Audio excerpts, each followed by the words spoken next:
Hey, welcome back everyone to the Knife Tool Works and Rocky Mountain Museum.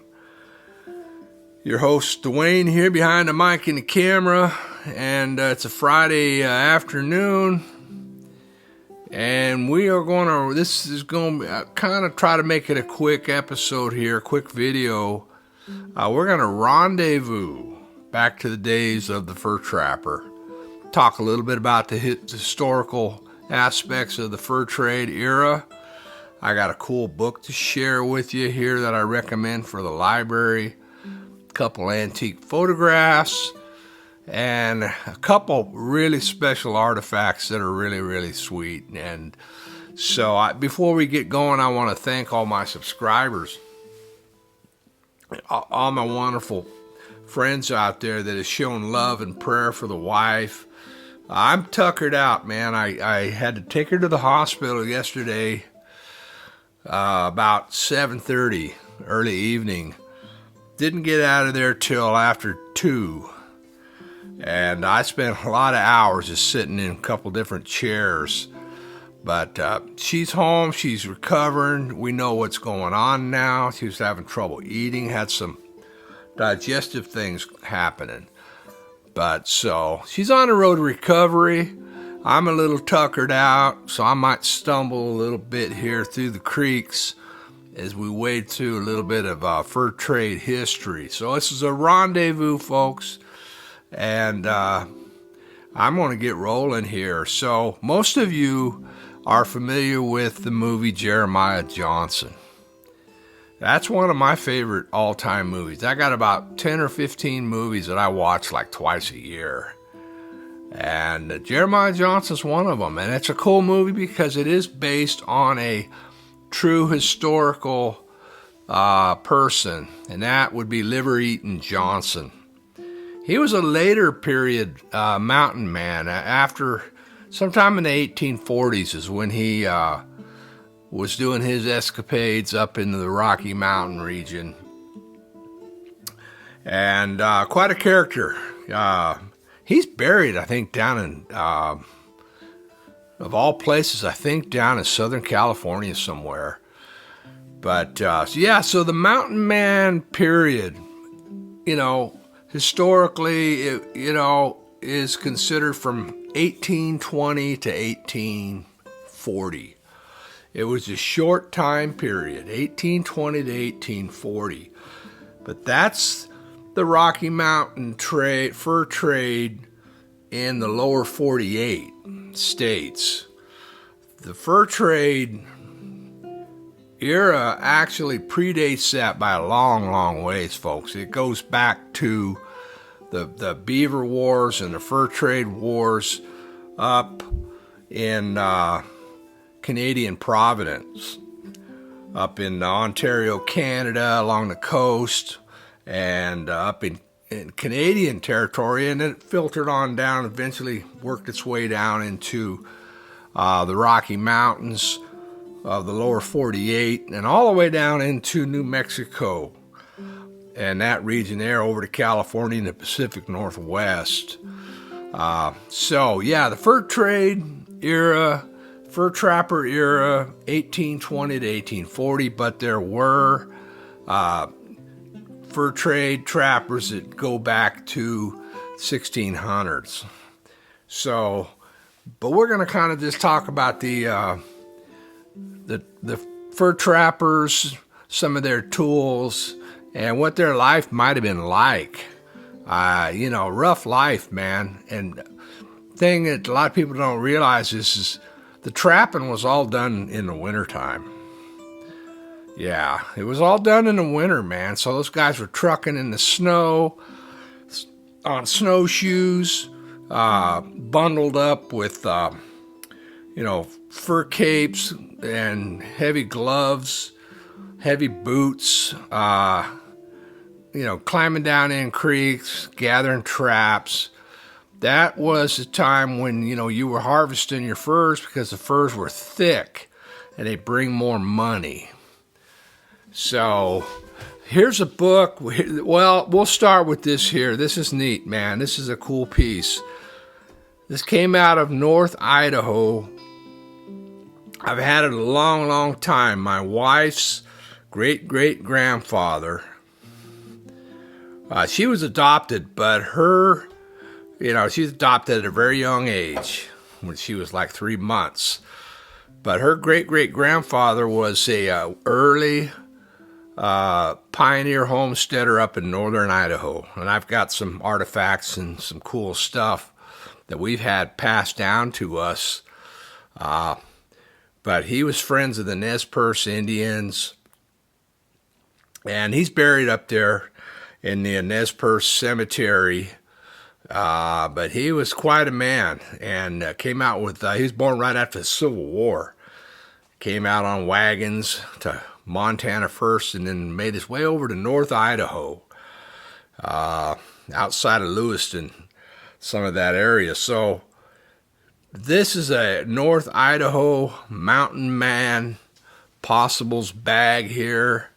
It's very, very old. I keep it in a special container and rarely ever get it out.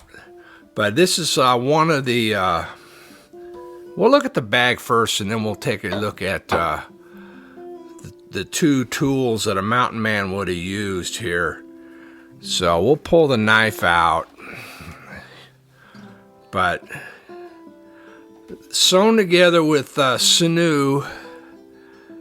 And this thing, is so old. Definitely 1850s, probably older. And, it's been repaired. It's been sewn. The long leather strap that went over the shoulder has broken many, many times. So it's very short now. But, this is a little possibles bag from a mountain man. It's a rare item. There's a few of these in existence, but not many. And you've got your knife. You got your knife sheath here. I've got a knife in there from the period. But man, just kind of a cool piece. Very rare. Kind of a museum piece. It's got a little loop on it here. It's got the knife here. Let's pull the knife out. Neat bone-handled knife here. It's a Sheffield. It's an early Sheffield here. Look at that hatching engraving done on that bone handle. Yeah, so this would have been something that, maybe a mountain man would have been carrying, packing around in the 1850s. Somewhere in there, but cool piece.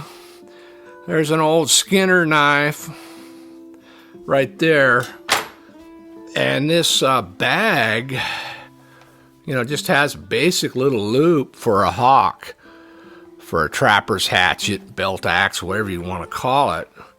And so that's what we have right here. This is I don't think this is the original handle, but it's very, very old. But this is a forged out trapper's head dating to the 1850s time period, 40s, 50s, in style and design. But it's an old forged piece. They could pound their traps here. They cut their game up. Very old piece. Nice little short handle. Yeah, trappers, tomahawk, belt axe, small hatchet, very light, very small. Yeah, used during the probably the later fur trade era. Yeah, isn't that a neat bag, man? That's incredible. I so blessed to have gotten that. That was actually passed down to the wife and I. But I want to show you a cool book. If you like this kind of stuff, pick this book up. Get on eBay, you'll find it. Firearms, Traps, and Tools of the Mountain Man. Big, thick book. Look at that. Hardcover. And it really shows a lot. It really gets into the mountain man time period. Shows you maps. And I'm talking the fur trade era in the lower 48. The mountain man in American history. That's what I'm talking about. 1820 to 1840. Trappers and mountain men went on after 1840. By 1840, most of the beaver was gone, but there were still holdouts up in the mountains. And I'll talk a little bit about that. But this is a great book. It gets into the history of it. It gets into the firearms, the old Hawkins and flintlocks. Gets into the traps, type of traps they used. Yeah, this is a really, I mean, if you love this kind of early stuff, and there's people that do the Mountain Man Rendezvous, which is a cool thing. I've been to a few. You know, I got a friend that I work with, and he's retired now 2 years ago, and he loves doing that. Look at that. So early fur trade knives, yeah, that the old trapper mountain man might have used. Really, this book is really cool. Yep, Jeremiah Johnson, man, liver-eating Johnson. Some of the famous mountain men that really truly were incredible were folks like Jim Bridger, Wyoming. Jim Bridger was one of the most famous mountain men from the 1820s, 1840 time period. James Beckworth was another one. And, of course, Jedediah Smith. A really cool book, if you can find. It's called "Give Your Heart to the Hawks," and it's based on the author is Winford Blevins with a B. Great book, man. "Give Your Heart to the Hawks." A friend of mine gave me that years ago. Back around 78, we went to Colorado and backpacked. It was a fun trip, folks. Buddy of mine had gotten out of the Air Force. His folks let him borrow their old motor home, and we went to Colorado to 3 or 4 wilderness areas. Gone for like 6 weeks. Packed back into some of these areas, folks. We saw old trappers' cabins back in these 15 miles back into these wilderness areas. It was awesome. It was around that time frame that my buddy Bob gave me that book, "Give Your Heart to the Hawks." Another cool book is Centennial. That's a good book. I'll tell you, I did that whole trip to Colorado. I did the whole trip on $150, and that included sharing gas with 2 people and food. Those were the days, man. 1978. Pretty cool. So, good book right here, folks. Recommend it. Let's look at, let's see. I've got something really special up top up here. I'm trying to decide if I want to look at that. I think I'll look at that here in a second. I think we're going to look at some photographs first. So liver-eating Johnson. Jeremiah Johnson was a later fur trapper. Late 1840s or so is when he started his rendezvous into Crow Indian territory. It was the Crow Indians that he was at war with for killing his Shoshone Indian wife. And that is historically true, part of the movie. But there were trappers, folks, and mountain men, you know, all the way up in the 20s and 30s and that. And there's still folks that go out and trap and live out there. I mean, there really, truly is. But I'm going to show you a couple photographs here. This is really cool. Check out this trapper mountain man right here. This is taken probably in Minnesota or Michigan, up in the Great Lakes region. But this is late 1880s, 1890 time period. And here is a mountain man with his American Indian wife, and that's their little baby right there by the canoe. Birch bark canoe, folks. The lake in the background. Here's their teepee. Snow on the ground. Could you imagine that? And look at how beautiful this Indian woman here. She's a Chippewa Ojibwe Indian woman. Very young, very beautiful. And look at their little mixed blood.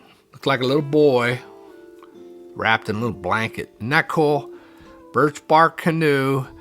You know, when I look at this, folks, he's a lucky man. Imagine living the life like this. You know, of course, they live close to their family. So, you know, to her family. And up in the Great Lakes region, there's one more photograph back here that came in the album. And here's some of her family right here, out front of a log cabin.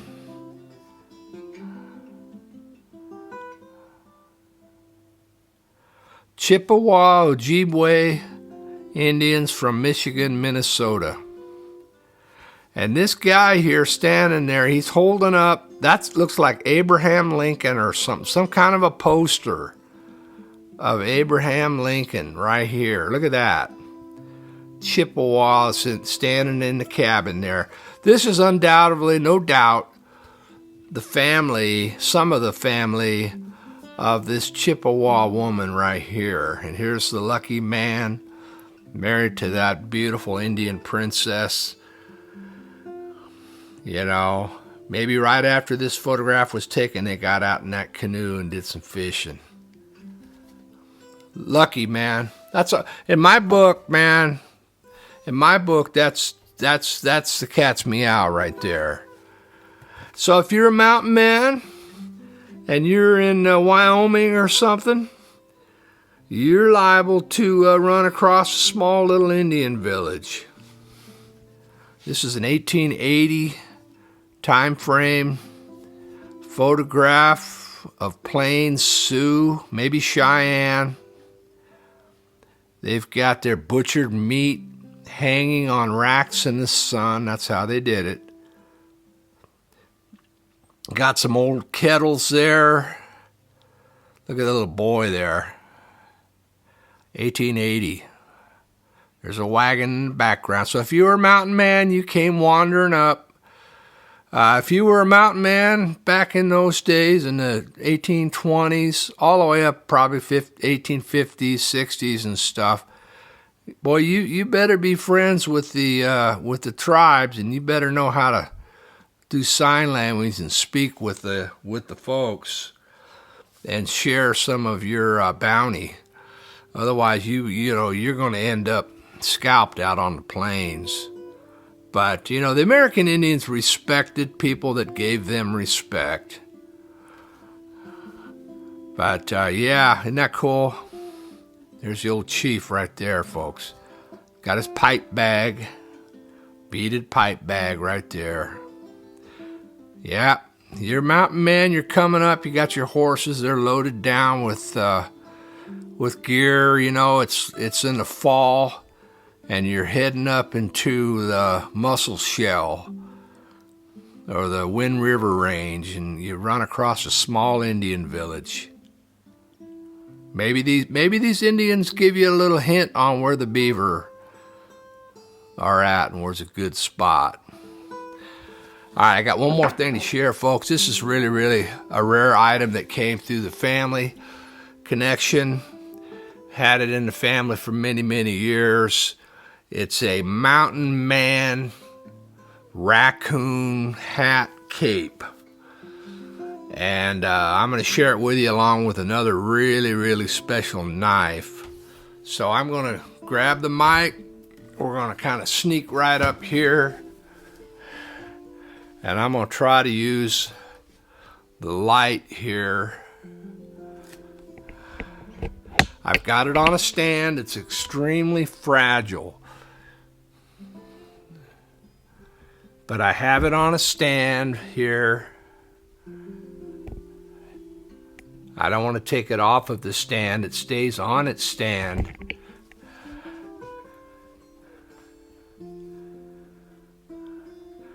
Yeah, this is from North Idaho. Right here. Probably 1850s, 1860s era would be my guess. I put this on my grandson, and I've worn it a couple times. But a mountain man fur trapper Cape hat